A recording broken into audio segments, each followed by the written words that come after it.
ગઈ તારીખ 6/8/2026ના રોજ ભક્તિનગર પોલીસ સ્ટેશનમાં BNS કલમ 316(3) અને 61(2) મુજબનો ગુનો દાખલ કરવામાં આવેલો અને બનાવની હકીકત એવી છે કે 31/7/2026ના રોજ શ્યામ ટ્રાન્સપોર્ટ એજન્સી જે દિલ્હી ખાતે છે ત્યાંથી એમનો માલ જે હતો એ 25,541.75 કિલોગ્રામ જેટલો ટ્રકમાં માલ હતો, જે 2,37,33,134 રૂપિયાની કિંમતનો છે, જે જામનગર પહોંચાડવાનો હતો. અને આ ડ્રાઈવર ને કંડક્ટર છે એ લોકો આ રાજકોટ ખાતે આવેલા અને અહીંયા ઓફિસમાં રાખીને અમુક માલ ઉતારેલો અને બાકીનો જામનગર લઈ જવાનો હતો, જે ના લઈ ગયા અને ત્યારબાદ એ બીજા ટ્રકમાં ખાલી કરીને વિશ્વાસઘાત કરીને લઈ જતા હતા અમદાવાદ તરફ.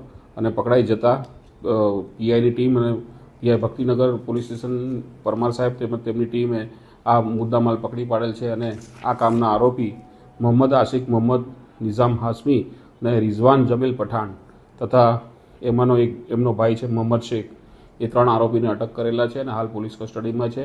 2ના રિમાન્ડ મળ્યા છે અને 1ની રિમાન્ડ મેળવવાની તજવીજ ચાલુ છે. આ 3 આરોપીનો કોઈ હાલમાં ધ્યાન પર આવેલ નથી ઇતિહાસ, પણ તપાસ કરવામાં આવશે.